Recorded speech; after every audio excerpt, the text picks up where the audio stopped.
Hi everyone, welcome back to my channel. So, I'm here as Dr. Amanda to help you take control of your health. Today's lesson is going to be about fiber. Yes, fantastic fiber. So, you may wonder, why in the world is fiber so important for us, Dr. Amanda? Well, I'm glad you asked. First of all, fiber can help decrease levels of cholesterol. So if you have high levels of cholesterol, fiber can actually help decrease those levels based on its action within our gastrointestinal systems. Secondly, fiber can help improve gastrointestinal health.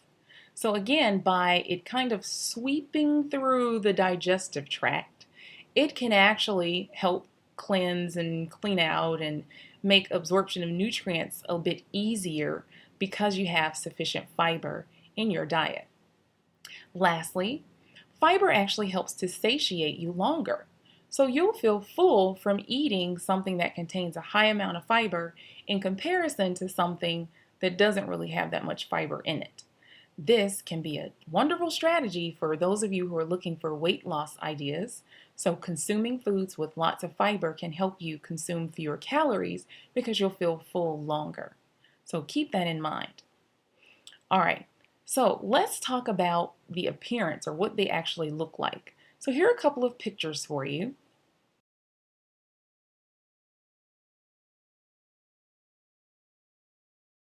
The little rings there are monosaccharides, typically in the form of glucose, that are connected together with certain types of bonds. Now, there are a lot of different types of bonds out there, but we're going to just focus in this video on two major types. We're going to focus on alpha 1,4 bonds and beta 1,4 bonds.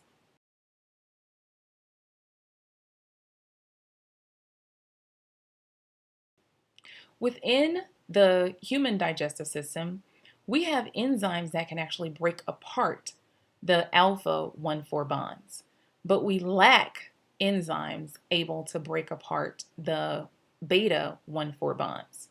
As a result, things that are bound in that manner, for example, cellulose, actually traverse and go through our digestive system without being broken down, for the most part. So, what ends up happening is, again, you have that sweeping motion of the fiber throughout your digestive system because you don't have any enzyme capacity to break it down. So, what I'm going to do is I'm going to show you what happens within your gut with a few props, another perk, to help you understand what's happening, okay? So, as I mentioned before, carbohydrate digestion starts in your mouth. Amylase is an enzyme that actually can break down those alpha 1,4 bonds in some carbohydrates. So we'll pretend like this is one of our carbohydrates, just three together, okay?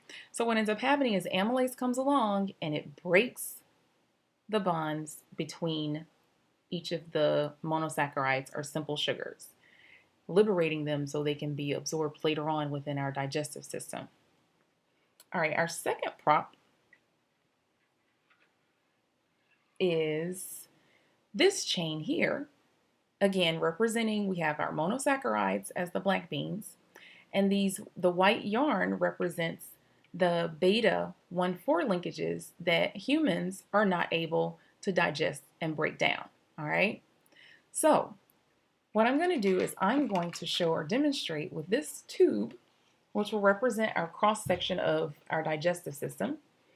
I'm going to show and demonstrate what happens when we consume fiber. So here's our fiber. It's connected together.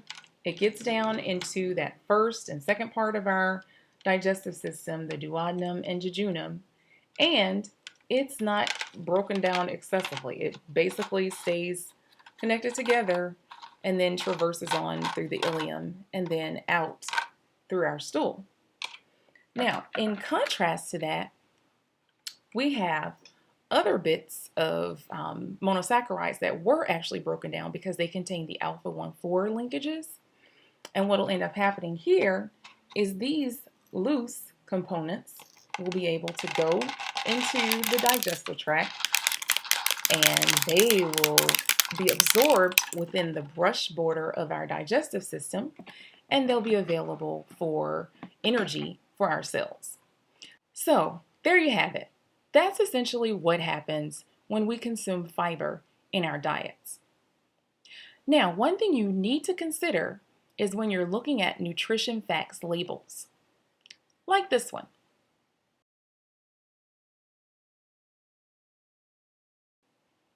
When you do so, take note of the total carbohydrates as well as the fiber. Because fiber is not absorbed in our digestive system, it technically will not contribute to increasing our blood sugars or potentially causing weight gain later. So, whenever you eat something with high amounts of fiber, you're actually decreasing the chance of it turning into something that you don't want walking around, especially around that middle section of your body. So, hopefully you found this video very helpful and insightful, and I would again encourage you to tell your friends and your loved ones about my channel and subscribe, and I will see you all in a couple of weeks with something else wonderful about your health so that you can thrive. Always remember, everyone, health is here. Bye.